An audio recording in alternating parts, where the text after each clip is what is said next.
એક ફેરી કરતો વાલી એ પોતાના દીકરાને પેટે પાટા બાંધીને દિવસ રાત મહેનત કરીને ભણાવે છે. એ પરીક્ષા આપે છે, પરીક્ષામાં એને કંઈક લાગે છે કે ભૂલ થઈ છે, એ રૂબરૂ મળવા આવે છે, તો એ તમને કંઈક તો વેદના લઈને આવ્યો છે ને, તો એ વેદના સાંભળવાની જવાબદારી કોની?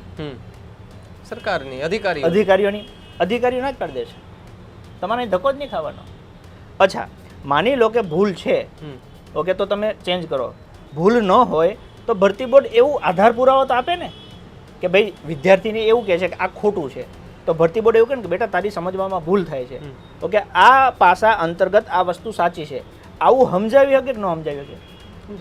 સમજાવતા જ નથી, એટલે મળવું જ નથી. નહીં, સીધી વસ્તુ, બસ અમારે જે કરવાનું તે કરી દીધું. પણ તમે કયા સંજોગોમાં નિર્ણય લીધો છે, કઈ પરિસ્થિતિમાં નિર્ણય લીધો છે? હવે માની લો કે હું એવું કહું કે 10 વ્યક્તિ ભેગા થઈ અને ચર્ચા કરે છે અને એક નિર્ણય લે છે કે આ વસ્તુ ખોટી છે. કઈ વસ્તુ ખોટી છે એના ઉપર જેને ચર્ચા કરી 10 વ્યક્તિને, એ વ્યક્તિને એ વસ્તુ ખબર જ નથી પડતી. ઓકે, એ વ્યક્તિ એવું કહે છે કે આ ગુજરાતી ભાષાના પ્રશ્નો છે. અલા તમે મુદ્દો તો સમજો, ફકરા ઉપરથી જવાબ લખવાના છે, ફકરામાં પ્રશ્ન ક્યાં છે? આ તો જેને આ મુદ્દો સમજાતો નથી એવા 10 ભેગા થઈ નિર્ણય લે છે, એક ફિક્સ નિર્ણય લઈ લીધો. જેને જવાબ દેવાવાળા નથી સમજાતા તો લખવાવાળાને ખબર નહીં પડી. એટલે હું એ જ કહું છું કે આટલી નાનકડી વાતને તમે આવડી મોટી કરીને બુદ્ધિનું પ્રદર્શન શું લેવા કરાવડાવો છો? એક તો તમે જ કહો છો કે ફકરા પરથી જવાબ લખવાના છે. હું એ 10 જણા જે મિટિંગમાં બેહતા હોય છે એને કહું છું કે આ ફકરો વાંચીને તમે આના જવાબ આપો. જો તમે આના જવાબ આપી દો તો આપણે છોકરાને સમજાવી દઈએ કે ભાઈ તમને આવડું નહીં, જો આવી રીતના જવાબ નક્કી કરવાનો તો કોક તો તૈયાર થાય કે ન થાય?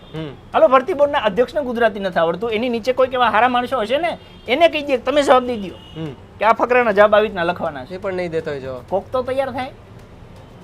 કોઈ જવાબ જ નથી આપતા. અચ્છા, તો હવે સ્વીકારી લો કે આનો જવાબ અમને નથી આવડતો તો છોકરાને ન આવડે.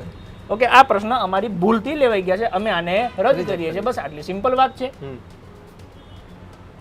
2 જણા રજૂઆત કરવા જાય તો એવું કહે કે તમને 2 ને જ તકલીફ છે. 200 જણા રજૂઆત કરવા જાય તો તમે કે હલ્લો કરો છો. એટલે કરવાનું શું? તો એટલે 200 જાય એટલે માની લો કે આ પ્રશ્નમાં ભૂલ છે કે નહીં, ખોટું છે કે નહીં, એમને કીધું કે ભરતી બોર્ડને એટલા આંકડા તો એની પાસે હોય જ ને કે આ પ્રશ્નમાં સુધારવા માટે કેટલા છોકરાઓએ રજૂઆત કરી. માની લો કે એ એવું કહે કે અમને આ બાબતની રજૂઆત નથી આવી, આ ફીંડલું વળીને મૂકી દાલો, પતી ગયું, ચેપ્ટર પૂરું. પણ એમને 1000 લોકોએ કીધું હોય તો એને કાંઈક તો ખબર પડે કે નહીં કે 1000 લોકોએ કીધું છે તો કાંઈક હશે. અને 2 પ્રશ્ન તો તમે રદ કર્યા છે. માણસ એક ખોટો હોય, 2 ખોટા હોય. છોકરાની ભૂલ હોય કે એનું બી થઈ જાય, તમે ધડ દઈને માર્ક્સ કાપી નાખો છો.